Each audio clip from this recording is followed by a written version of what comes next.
రీసెంట్గా నరేంద్ర మోదీ గారు ప్రధానమంత్రి అయ్యి 11 ఇయర్స్ పూర్తి చేసుకున్నారు. ఈయన నాయకత్వంలో మన ఇండియా ఏ సెక్టర్స్లో ఎంత అచీవ్మెంట్స్ అయ్యారో ఈరోజు మనం తెలుసుకుందాం.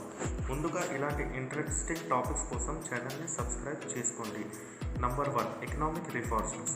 ప్రధాన్ మంత్రి జన్ ధన్ యోజన PMJDY ఈ స్కీమ్ని 2014లో లాంచ్ చేశారు. ఈ స్కీమ్లో 48 crores బ్యాంక్ అకౌంట్స్ని ఓపెన్ చేశారు, స్పెషల్లీ రూరల్ ఏరియాస్లో. దీని major aim direct benefit transfers అంటే DBTs, గవర్నమెంట్ యొక్క సబ్సిడీస్ ప్రజల అకౌంట్స్లోకి డైరెక్ట్గా ట్రాన్స్ఫర్ చేయటం. Goods and service taxes GST 2017లో ఇంప్లిమెంట్లోకి వచ్చింది. దీనిలో 17 ఇండైరెక్ట్ ట్యాక్సెస్ని సింగిల్ విండోకి తీసుకొచ్చారు. దీనివల్ల బిజినెసెస్కి సింప్లిఫై అయ్యేది, ఇంకా ట్రాన్స్పోర్ట్ అండ్ లాజిస్టిక్స్కి బూస్ట్ అందింది. ఈజీగా స్టేట్ బౌండరీస్ని క్రాస్ అవ్వటం, అప్ టు 30% ఫ్యూల్ ఇంకా టైంని ట్రక్కర్స్కి సేవ్ అవుతుంది. ఏప్రిల్ 2023లో ఒక రికార్డ్ స్థాయిలో monthly GST collections 1.87 lakhs crores చేరుకుంది. మేక్ ఇన్ ఇండియా ఇది మ్యానుఫ్యాక్చరింగ్ అండ్ ఎంటర్ప్రెన్యూర్షిప్ని ప్రమోట్ చేయడానికి లాంచ్ చేశారు.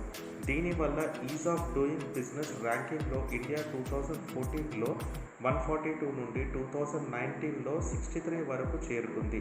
Major aim foreign investments and MSME గ్రోత్ని బూస్ట్ చేయడం.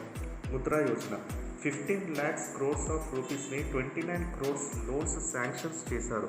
వీటితో స్మాల్ ఎంటర్ప్రెన్యూర్స్ ఇంకా మైక్రో ఎంటర్ప్రెన్యూర్స్ బెనిఫిట్ అయ్యారు, ముఖ్యంగా SC, ST, OBCs and minorities.